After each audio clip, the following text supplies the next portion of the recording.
And today we are honored to have with us Roxanne Stone and Katelyn Beaty.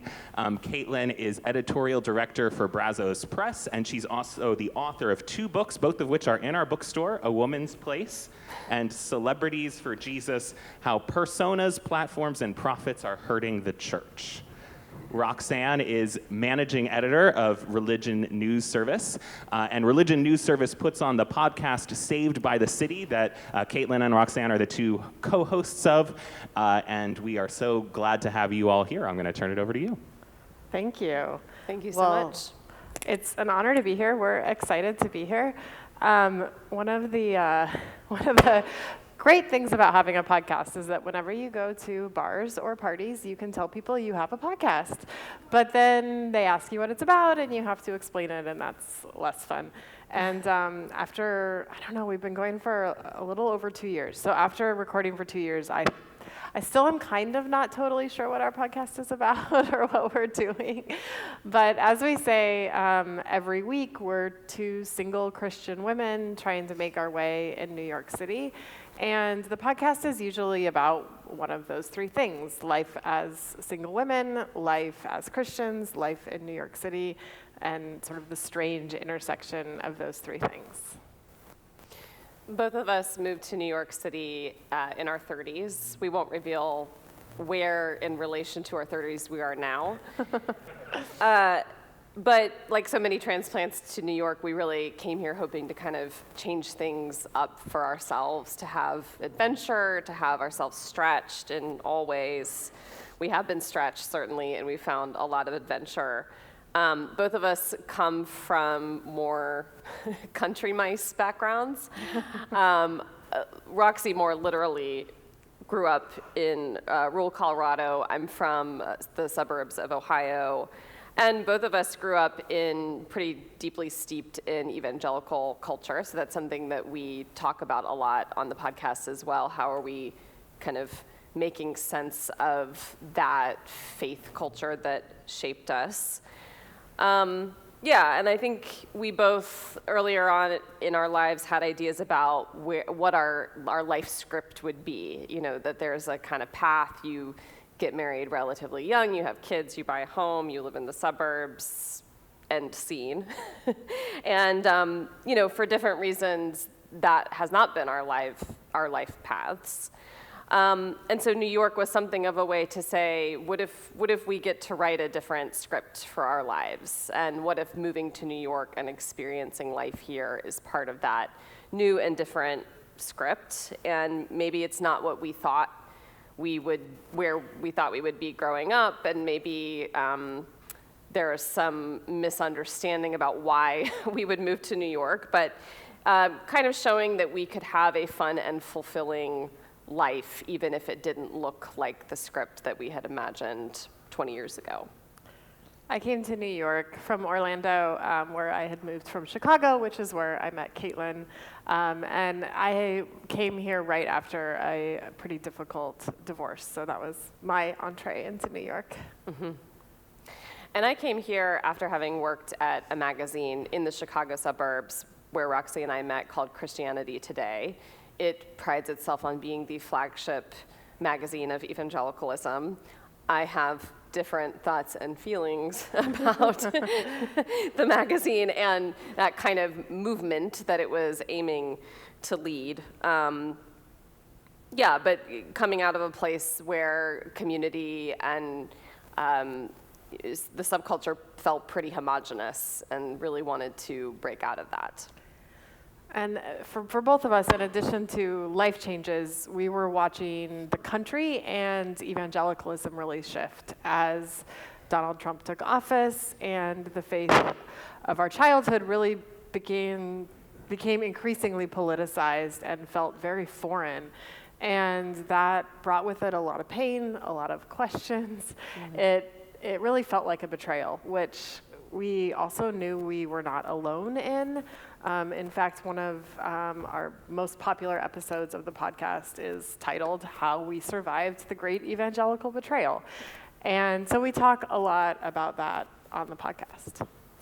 for that specific episode, we went on a field trip with our producer, Jonathan, to Washington Square Park and did like man on the street interviews, anybody who would talk to us.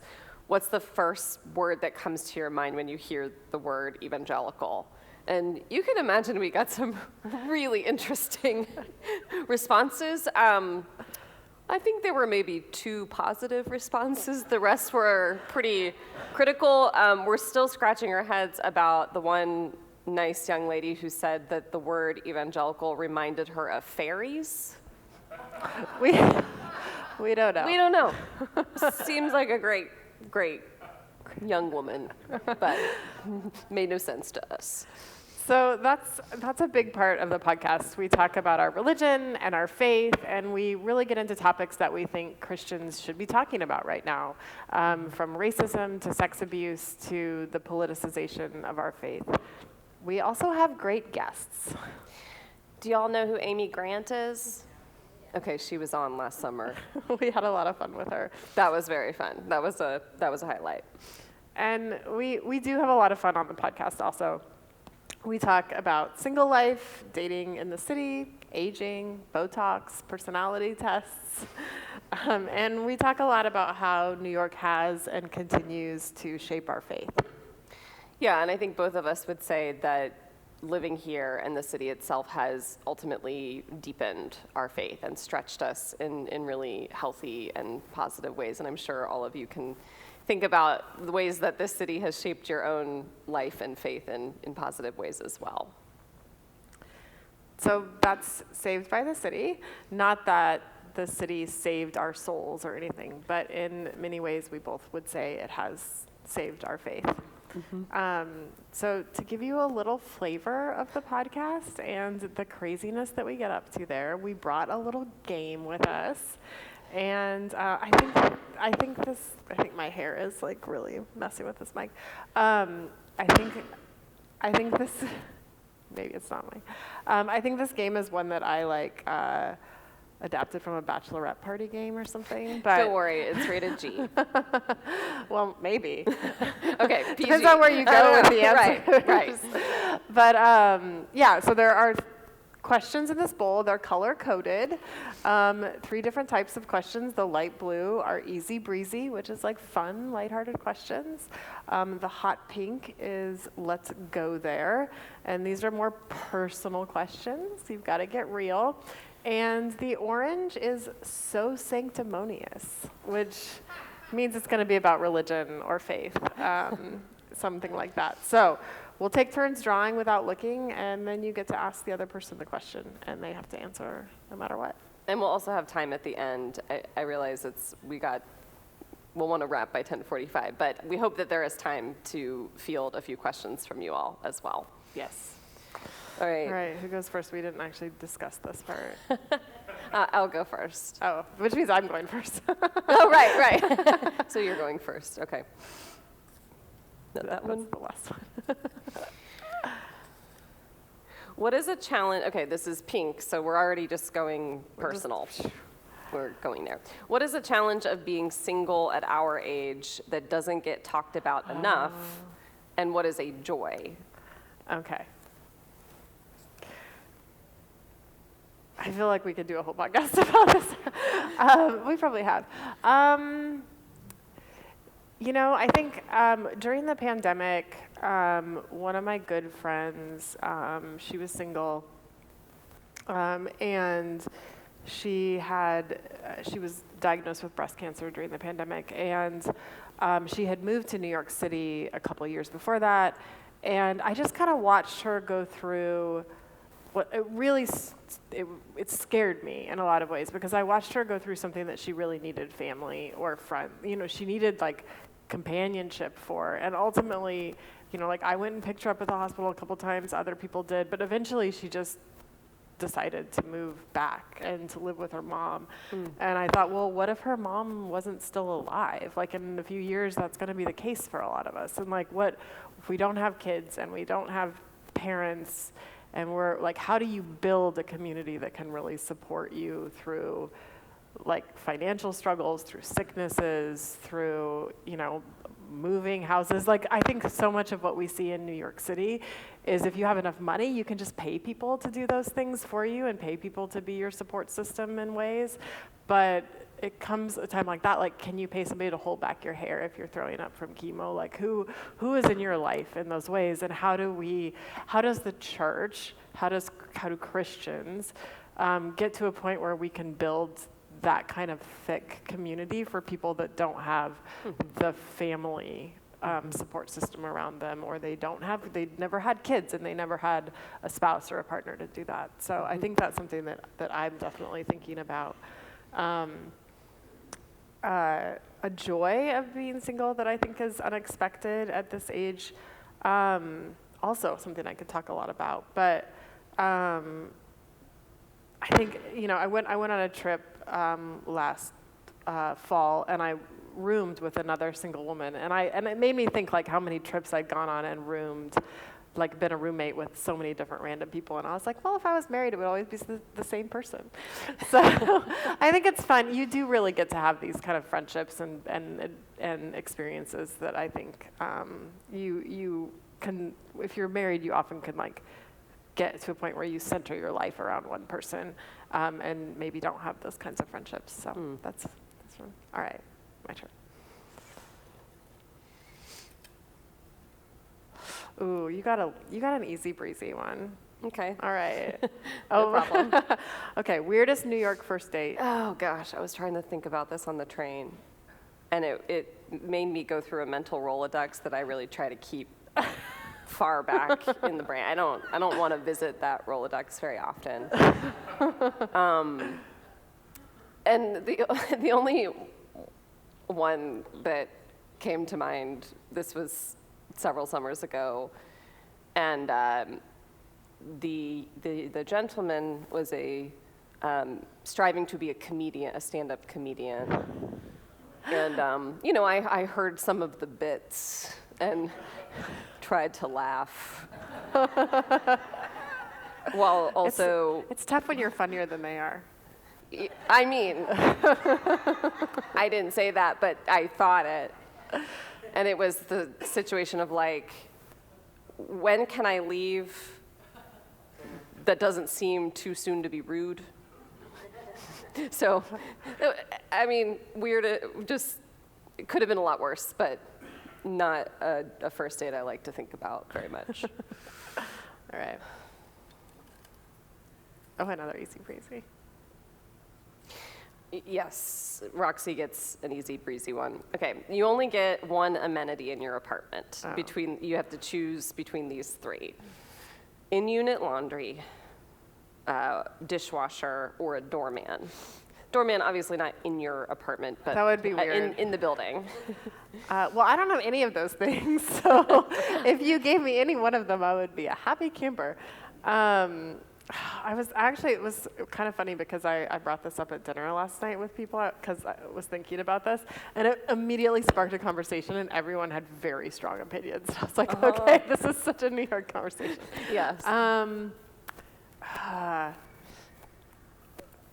I think a dishwasher, and I think before the pandemic I would have said laundry, but I am just really tired of doing dishes by hand, so I think I'm gonna go with a dishwasher. Yeah. Everyone disagreed with me though and said laundry. I would have gone laundry. Yeah.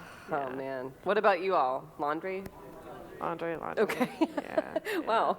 Doorman? Anybody? Okay. Oh, nice. Oh, there's A one. few. Okay. All right. All right. Just say I did get in-unit laundry, but you know what I miss is like you can go down to the laundry room like on a deserted Saturday night and do all your laundry Yes. in like 2 hours. Yes. Yeah. Whereas the rest of the time you got to remember you to change it and to do this and that. So it's a Huh. lesson. That's a good very point. positive spin on something I have to go do this afternoon. All right. Okay. Oh, so sanctimonious. All right. We both attend churches now that feature liturgy and have been in different liturgical churches as adults. This is very different than how we both grew up as evangelicals. What about liturgy is compelling to you?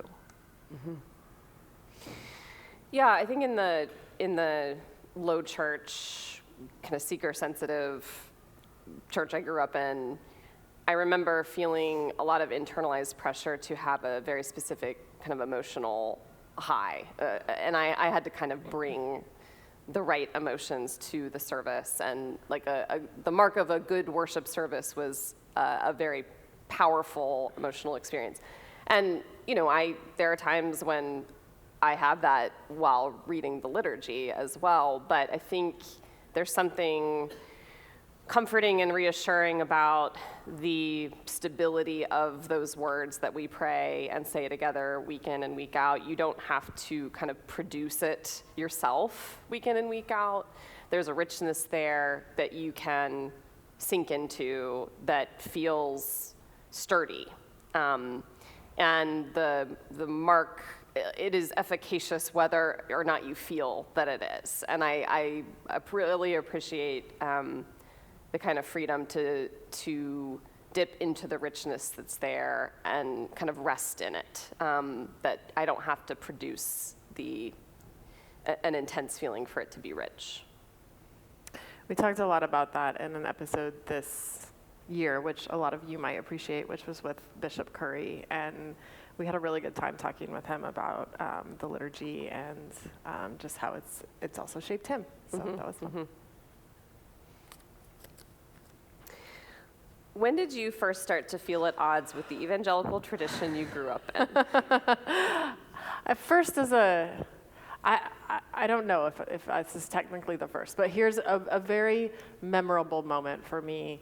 I was, at the time I was working for a polling company, a research company that specialized in religion and did a lot of work on evangelicals especially. So I was working for them and I was going through some crosstabs, and I don't know how often it is that people have epiphanies looking at data crosstabs, but this happened to me.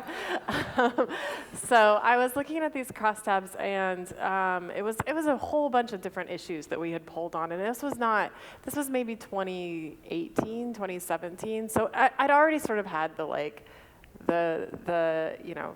Access Hollywood moment, like what in the world with Donald Trump and how are people supporting this and all this. So I'd had a lot of these moments, but I don't know, I still had this thought that it was fringe or that it was weird or that it was just because it was like hold your nose and vote kind of thing. And then I saw these crosstabs, and it was like every political issue that you could imagine, like gun control, immigration, incarceration, like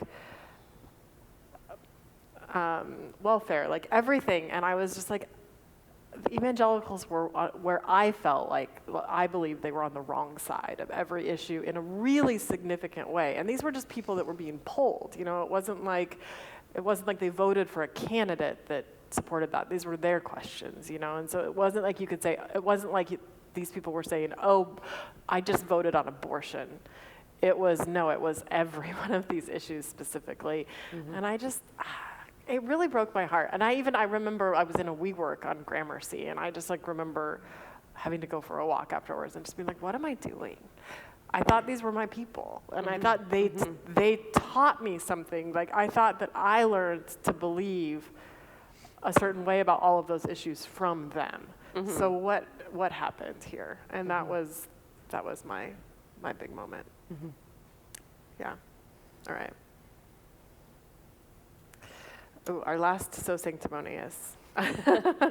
Okay, I'm glad that you get to answer this one, considering your book and recent episodes. But yeah. So, why? The question is, why are so many of our podcast episodes about Hillsong? Okay. Do you all know Hillsong Church and the story? Yeah. Well, there are so many dynamics in that story, kind of the rise and fall of this global, it started as this Australian Pentecostal movement, became a global brand. Hillsong New York was one of the most, the best known Hillsong churches in the world, had a celebrity pastor at its helm until they didn't.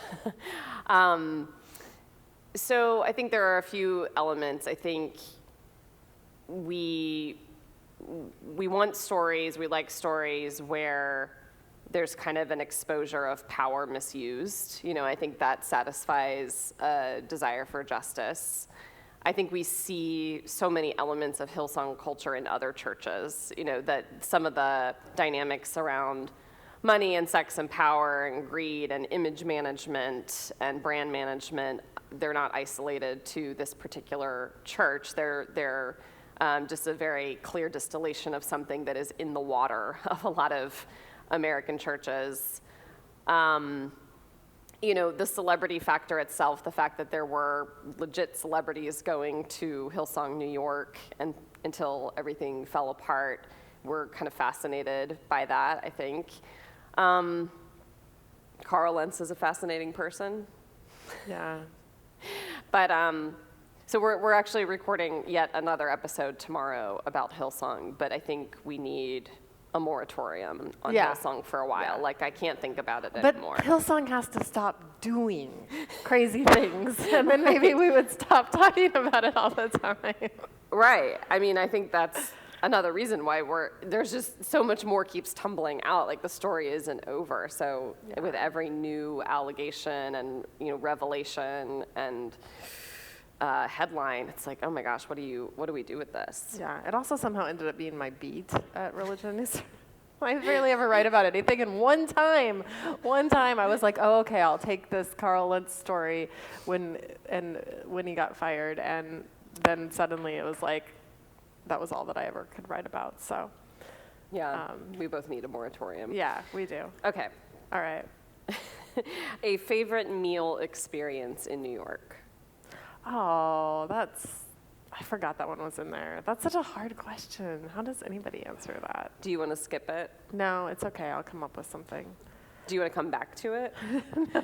Okay, all right. I'll think really fast.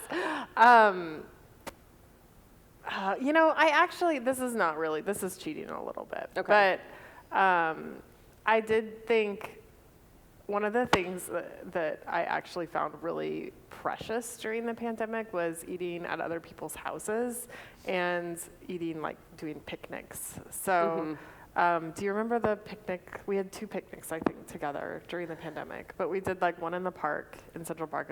Everybody came. And it was we hadn't seen, it was pretty early on. It was May or June and we met, and it was I don't know, it was really special because we were just all there, and we hadn't seen anybody in so long, and everybody brought homemade food except I think me. You brought chicken. I brought Popeyes chicken. Yeah.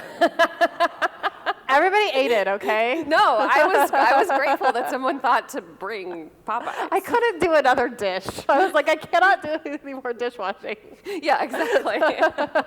But it was really, really sweet. That was really fun. So, all right. Well, we are close to out of time, so we have this. I'll just do this one because I think we can get both of these done in 5 minutes. Okay. All right. Let's go. This is Get Real, or Let's Go There. All right. If your teenage self could see you and your life now, what would she think?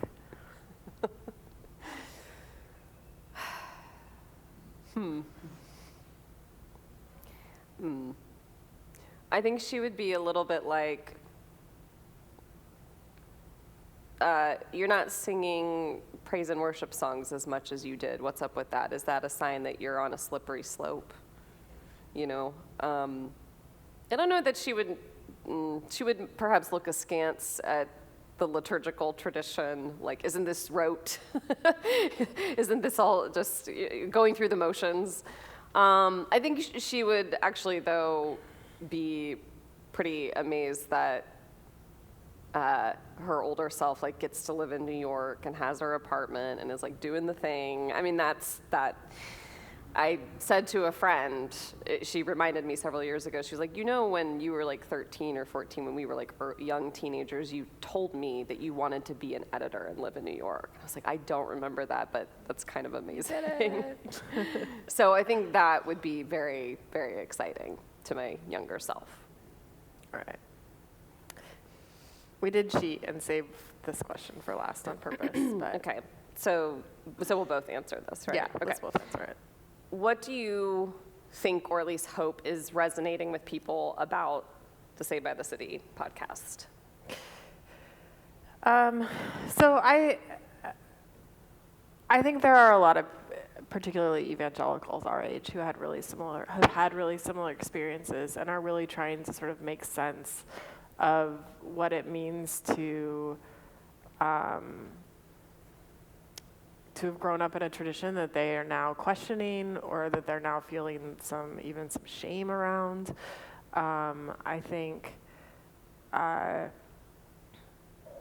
of our very early episodes, we titled like, "Why Are You Still a Christian?" And I think there are a lot of people our age who kind of grew up in that tradition, and other Christian traditions too, that are trying to figure out if they still are Christians, and what does that mean, and how do they fight for that, while learning a lot about a world that is more complicated than maybe the church taught them that it was, and trying to figure out like what their faith has to say about that, and if it's still anything that's relevant and can do any good in the world. And I think that's what we're trying to work out as well. Mm-hmm.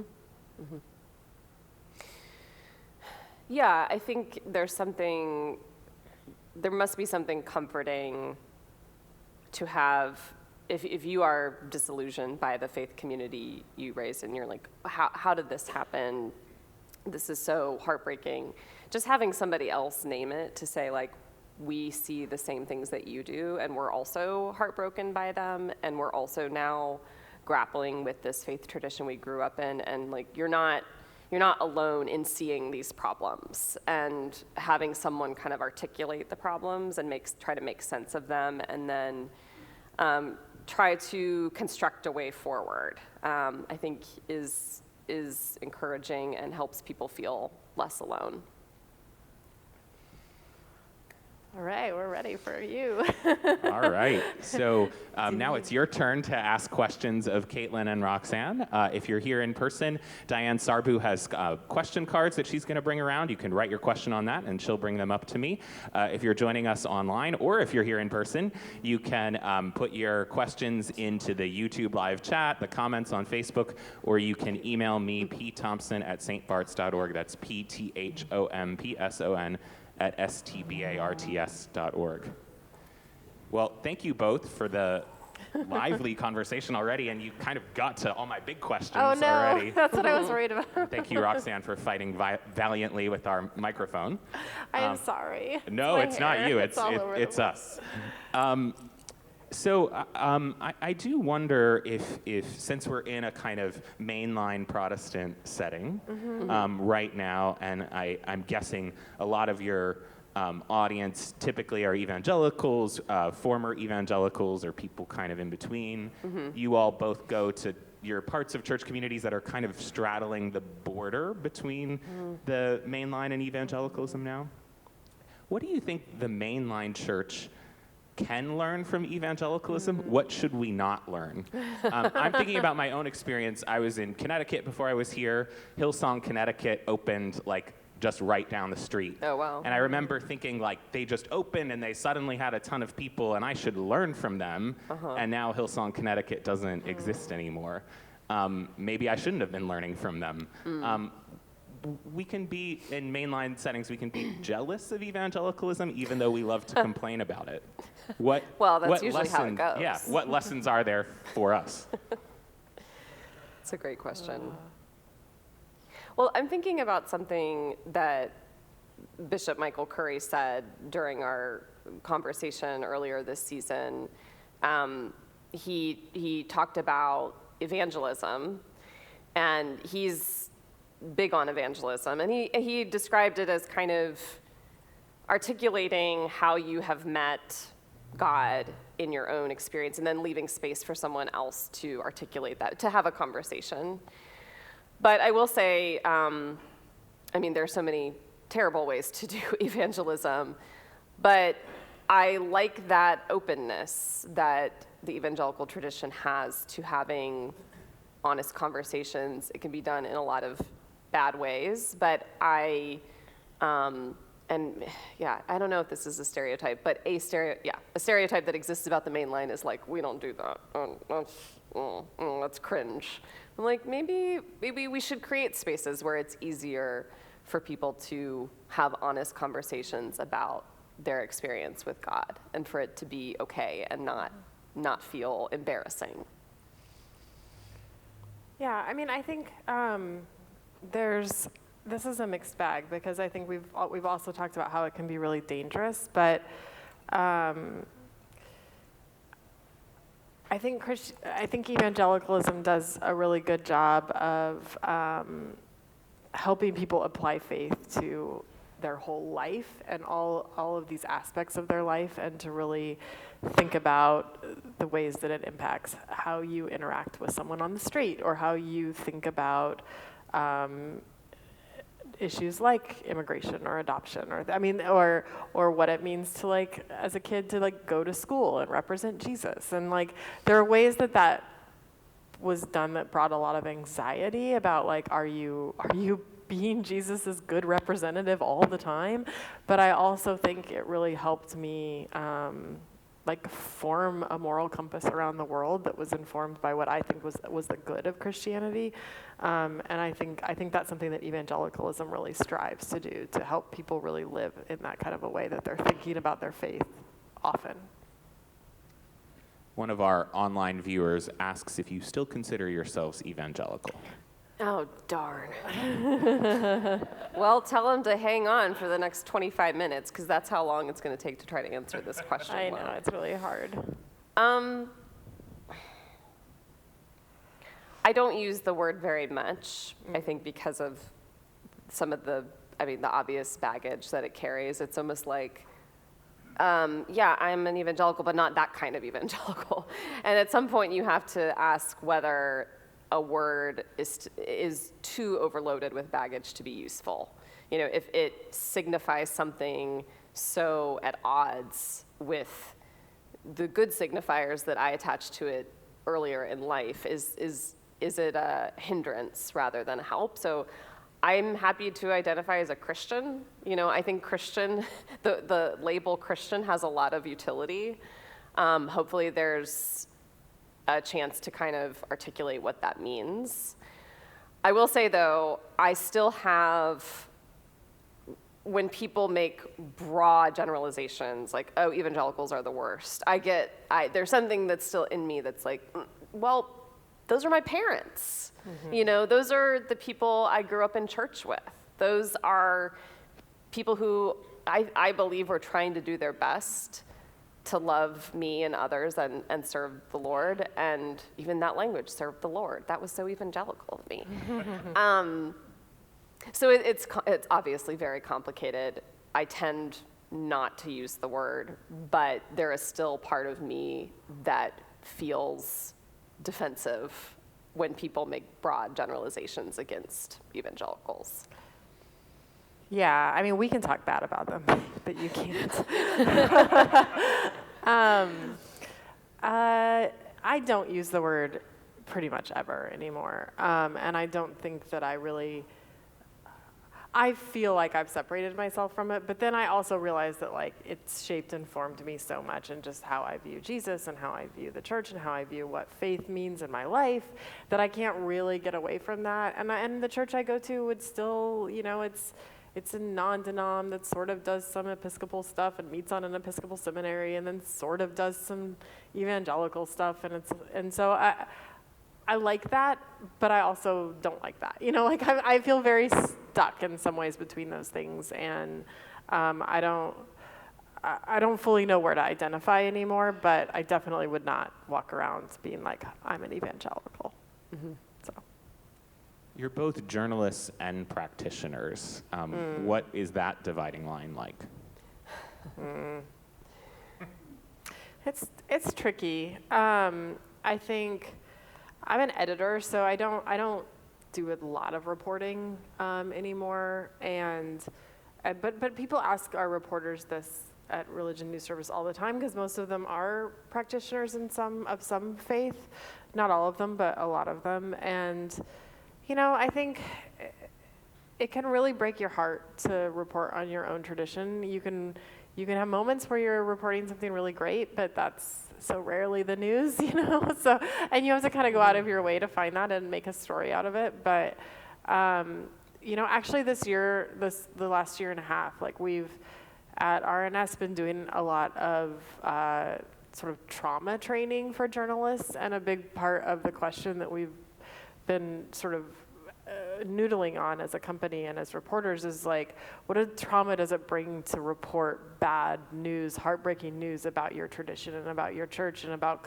clergy that are abusing kids or parishioners, or about, you know, financial scandals in churches, or about just the political stuff that we've been talking about, like, because it really does start to wear on your soul. It does. So it's not a very good answer. That's just the answer is like, we're really trying to figure that out, and it's hard.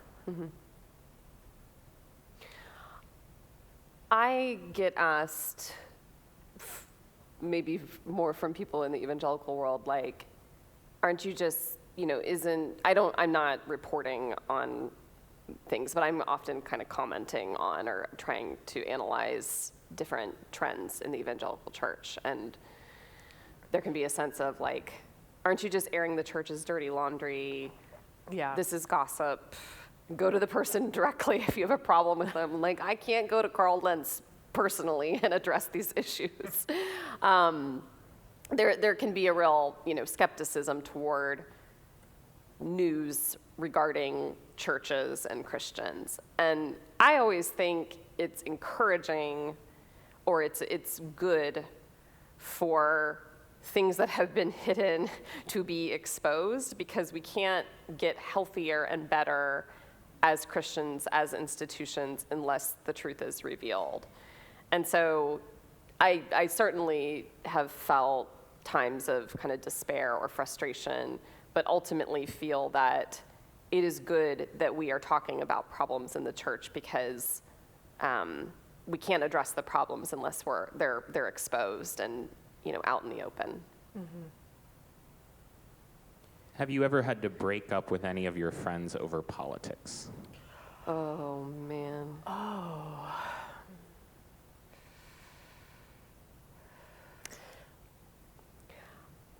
I wouldn't say that we broke up, but I would say that we drifted apart and don't talk anymore. Maybe a soft breakup, you know, like a quiet quitting, as it were. Yeah, I do think, you know, this is true for a lot of people. I think the 2016 presidential election revealed a lot. I'm personally so grateful that didn't come into our family. Like, my parents and siblings and we're all on the same page. But I would say people in friend groups that I didn't really want to talk to after the election, because I felt that it would not be productive. And at some point, politics is about how you see the world and what you value, and you can only go so far in a friendship if you realize you see the world in such a fundamentally different way. Yeah. I've probably had the same experience with friends, but I will say the more pronounced thing that happened to me was during the pandemic. I eventually, like, I was here for most of it, but I did go home for that, like, around that Christmas, and I drove to Colorado, which was a very long drive, and then I stayed for a couple of months with my parents, and as Katelyn mentioned at the beginning, like, I grew up in a very small rural Colorado town, like 100 people, and there's one church. So for me, that was a really hard, painful time, because I was watching the people around my parents, like, not be careful, right? They weren't masking, the church was still meeting. I went to a town a couple miles away. I went to the grocery store and there was nobody masked. I went to a bank and I asked the bank manager to put on a mask because I needed him to do notarize something, and he and I got in a fight because he wouldn't do it. And I was and he's like, you can go somewhere else. You can find a different bank. And I was just like, what is happening? This is where I grew up imagining a place, all the small town values of taking care of your neighbor and being there, and it just fell apart during this time period. And I was terrified for my parents. They were in their 70s, and I was just I was terrified I was going to lose them, and I didn't feel like the people around them or their church were taking that seriously and taking care of each other. And it's been, I've only gone back once since the pandemic, and it was okay, but it took me a while to be able to go back and feel any kind of warmth that I had always felt there in the past. Why New York City? Could it have been Chicago or Austin or Boston? Nope. No, because New York is a fundamentally better city than Chicago or Austin. No shame to Chicago or Austin. We both lived in the Chicago area. Yeah. Chicago's a great town. I think about this sometimes because my parents and my family are all in the Midwest, and the rent prices are a little bit more affordable in Chicago. But at this time, I'm like, no, but it's not New York. The Met isn't in Chicago. Central Park is not in Chicago. So I just think the expansiveness of this place, the beauty of this place, the history of this place is singular. And I know that I will look back on my time in New York with such fondness later on in life. I'm so grateful that I got to be here for a period of time in my life. And I don't think I would feel that way about Chicago.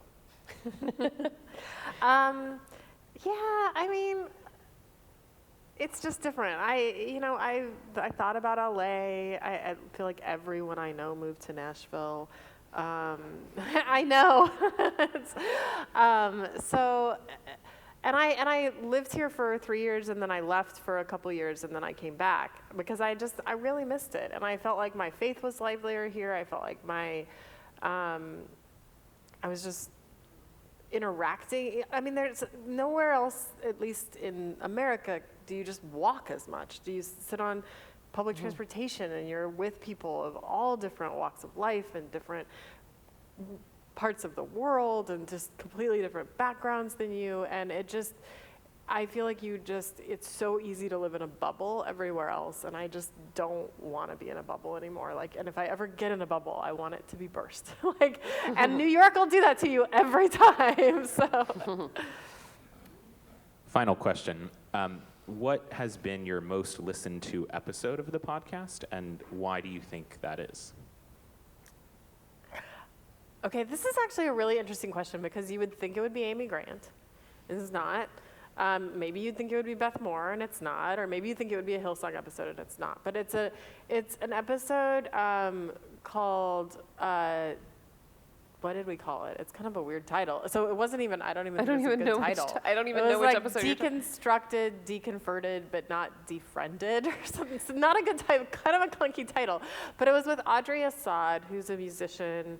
If you haven't had her here, she's such a beautiful musician. But she has had her own interesting faith journey through Catholicism and evangelicalism. And how did she grow up? It was something different, like Anabaptist or something. But anyway, and she's deconstructed, which is like a big word in our circles. I don't know if that's a big word in mainline circles right now, but so she's kind of done this deconstruction, decolonization work on her faith, and she's also, she's not a Christian anymore. And we just had a really tough and interesting conversation with her about what that's meant for her and how that's changed her life and how she still views the faith now. And I honestly don't know quite why that's the episode that has remained at the top for a long time. It was one of our first season's episodes, and nothing's caught up with it yet. So it's but why do you think it is? I mean, there's an algorithmic reason probably, but that's not the interesting answer. Yeah, I think because Audrey Assad has been a well-known singer-songwriter, musician in evangelical circles, and then kind of pretty publicly shared that she's no longer a Christian. I think people just really wanted to understand how she ended up there.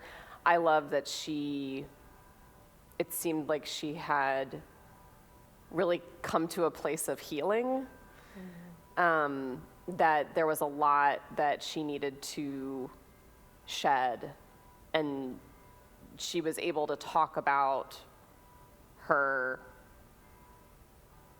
spiritual journey in a way that was open. You know, she knew she was talking to two Christians. I think she also knew that we weren't going to try to like strong arm her to like change her mind, you know, that we were coming from a place of curiosity. And I think that, I think, for other people who are Christians but maybe have friends and family who are leaving the faith, they want to know, like, how do I remain in relationship with this person I love, even if we end up on pretty different pages? Mm-hmm. It's also the only episode we talked about mushrooms. So maybe that's part of it. I don't know. Well, unfortunately, on that note, we have to leave it there. Roxanne, Katelyn, thank you both so much for being here this morning. Thank you. It was a really good time. And thank you all for being here, too. A reminder that Katelyn's books are in our bookstore, and you can listen to the podcast on all the normal channels, right? Saved by the City is its name. Hope you do that.